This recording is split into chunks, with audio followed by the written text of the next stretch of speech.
Hey guys, it's Erin, HappilyWeGo, and I am here hanging out today with the live art journaling tutorials and self-development group. Here are these fabulous women who facilitate the group, and I will leave the link to the group down in the description box below. It is an amazingly supportive and wonderful group, and I love being a part of it, and I'm so excited to share some art with them today. So I'm going to take this piece of watercolor paper, I believe it's a 9 by 12.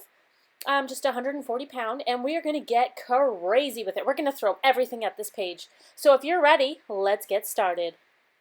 We're going to start our first layers with some acrylic paints. Now I just have some chalk paints. You can use any colors that speak to your heart. It does not matter. You do not have to follow exactly along with what I'm doing or the colors or paints that I'm using. I'm just kind of grabbing whatever's on hand. I'm taking my brayer and I'm just going to throw all these different paints on here with some swirlies. Whoop! Oh my gosh, that's the first time I used that and it totally just pooped out all over the place. Alright, no worries, we're going to roll with it. And I'm just grabbing the brayer and brayering like a mad woman over top of this paper.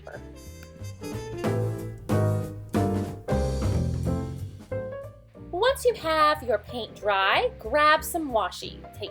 I just have whatever's on hand. It doesn't even have to match because it's going to get covered up a little bit more, and these are just all layers that are going to shine through at the end of our project. So get what you've got, rip it all apart, and just kind of add it willy-nilly all over the page.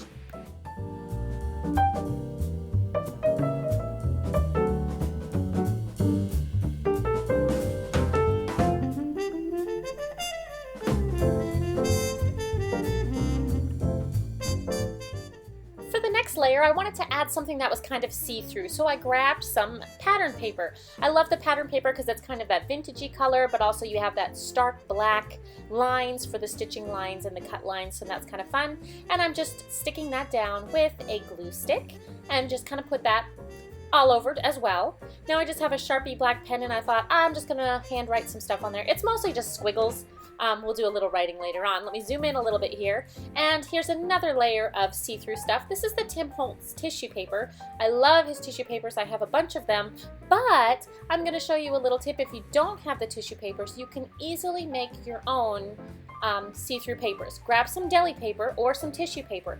If you're using the deli paper, make sure the shiny side is down, and then just take a stamp and go ahead and stamp all over it. This is a handmade stamp that I created on foam, and I will link that video above if that's something you're interested in looking at how I made those.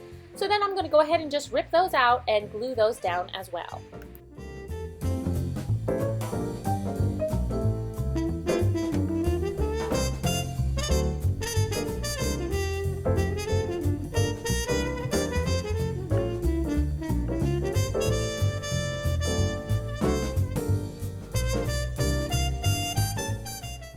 Grab a little bit more acrylic paint. I'm just going to use some buff paint here and just kind of bring it all together, knock back some of that purple and the copper, and sort of bring the tissue papers a little bit more into the piece.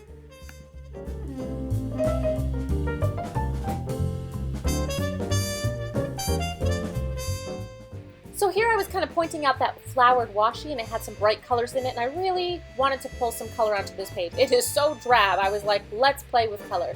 So I have some of the pretty orange Dylusions paint pots here, and then I'm going to bring in some green, and I will put everything that I used down in the description box below. So if you are wondering what I've used today, that is where you can find that.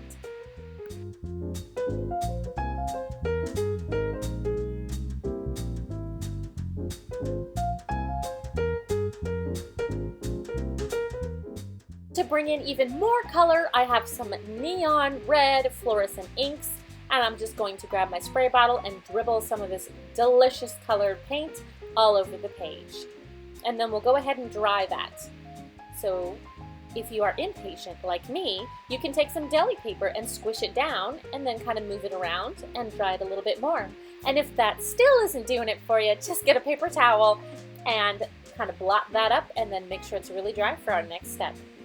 To add some contrast, I'm going to take a white Posca pen and I'm going to write some beautiful, warm, loving intentions for when we cut this up and send our happy mail to all of our friends.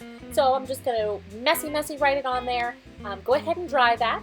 and then take a black pen and do kind of the same thing, and this time I wanted to add some splats. You cannot read what it is. It's just mostly about adding contrast to your page. So don't stress, just have fun. Speaking of fun, look at this Dragonfly glaze. Oh, it's so gorgeous. It's white, but it goes on and it dries with this just shimmer-tasticness. I think I might be in love. Like, I probably say that about all the shimmer paints that I have, but seriously, this may be a new favorite. So once that's dry, I'm going to take a stamp from Dylusions here and just paint on a little bit of acrylic paints and just kind of add some stamped areas all over our page. Now make sure you wash your stamp really good when you're done with this because you don't want that paint all stuck on there. And then we'll throw on a stencil.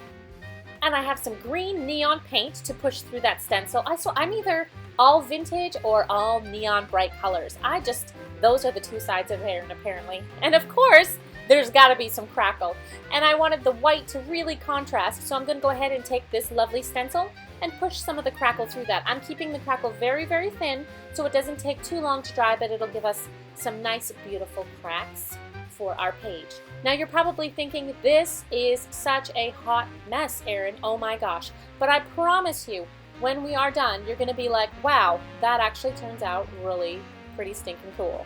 While our crackle dries, we will work on our card base. Now, you could just use cardstock folded over, but I thought to make it more mixed media style for our artist friends, let's use some Manilla folders. I picked up these super cheap from the dollar store, so you don't have to fret about cost. And you can always save all those extra bits to make tags or whatnot. I'm cutting my folders down to 4 1/4 by 5 1/2 inches, which is the standard greeting card size. You could truly make these any size that you want, but this is just what we're going to do for today. So go ahead and get both of your folders cut. I'm making 4 today. Now here is our crackle. Oh, it's all dry and gorgeous. So we're going to cut our paper down. Now I'm flipping it over so that way we can make a mat that's going to go on the front. So because our card is 4 1/4 by 5 1/2, we're going to make our top base 5 1/4 by 4. So that way it gives us a little mat around the outside. And then of course, as I said that, I cut it to the wrong size. But it will totally work. I'm not stressing over it, and neither should you. And make sure you save all those other lovely bits because you can totally use those in future projects. So now that we have that out of the way, let's go ahead and mat up our cards. Now you could just use them plain like this, which is actually very nice, or you could add another mat to your card to give it just that extra little something something. I just have some plain black cardstock here, and I'm going to use some double-sided tape to go ahead and tape that down. And I'm going to leave a very thin border around it there. So let me pull off all the tape here, and then we'll stick it down, and I'm just kind of eyeballing it here, but if you need a ruler, you could definitely do that too. And then just go ahead and cut it out.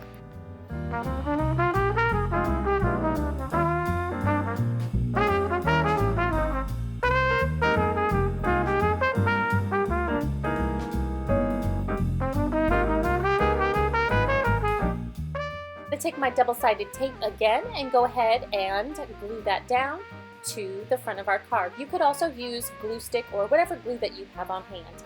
So now for this next one, I'm just kind of going through the cards here and figuring out which one I want to do next.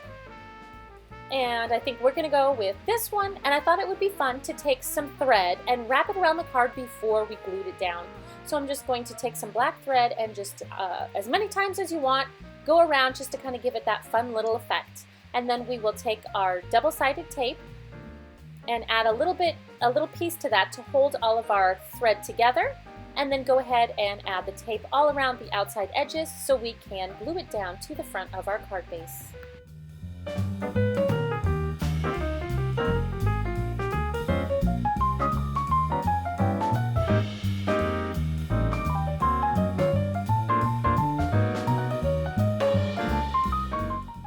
For this last one, I wanted to bring some of that black matte card back again, and I cut that little piece a little bit smaller to give it a different kind of funky feel. So I'm going to go ahead and distress the edges of our black cardstock. Whoop, those other scissors were way too dull for this, but if you have one of those distressor tools, that would be even better than scissors, and you won't have to worry about cutting your paper, but in a pinch, scissors work wonderful. So I'm going to go ahead and add the double-sided tape here, and as you've noticed, Every time I've taped it down, I've done it a different way. It does not matter how you use your double-sided tape, just as long as you got enough on there to keep it holding to the front of your card. Then I'm going to go ahead and glue down that piece. I couldn't figure out if I wanted to use the wider one or the smaller one, but I decided to go with the smaller one. So to finish off our cards, for my first card, I took the Tim Holtz sentiment stickers and found the Hello My Darling, and I matted it on top of one of the scrap pieces of the Manilla folder, and then used some 3M foam tape to give it a little dimension. For the second card, I had this old Thickers stickers. They're kind of like a cardstock, not a cardstock, I'm sorry, a chipboard sticker, and I found the word happy, and I thought that would be super cute on the front of our card.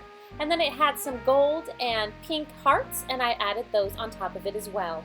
You can leave your cards blank on the inside, or you could write birthday or whatever you wanted on the inside of the card. I sometimes like to keep mine blank so I can just write a novel. For our third card, I have this gorgeous mulberry paper, and I ripped off this piece that's kind of like a dark black circle, and I thought it would be fun to use that and then take some of my favorite neon threads and make a little nest of the threads within the center of the circle. One of the reasons I wanted to make cards today was I've been a little bit on the blue side, and I remember reading this quote somewhere that said, if you can't see the sunshine, then be the sunshine for someone else. And one of my favorite ways to be sunshine for someone is to send little fun greeting cards and happy mail to my friends just to surprise them when they least expect it. So I thought maybe you too perhaps might want to send a little happy mail, and I'm just showing you how super easy it can be to create your own. So once you have that nesting of threads down and it's all glued down, we're going to take another sentiment here. This is from the snarky Tim Holtz ones, which are always a little on the crazy side, but I found this one and I thought it would be absolutely perfect for a belated birthday card. So it says, not only does my mind wander, sometimes it walks off completely. I'm going to go ahead and use some double-sided tape to stick that down because we already have enough dimension with the threads. And then on this one, I wanted to show you that you could add something on the inside. So we have the sentiment, and then I typed happy belated birthday, which I thought kind of went together perfectly. So thank you guys so much for hanging out with me today. Mad loves! And I hope you're able to get into your creating space to create something magical that you can send to your friends. Until next time, happy creating.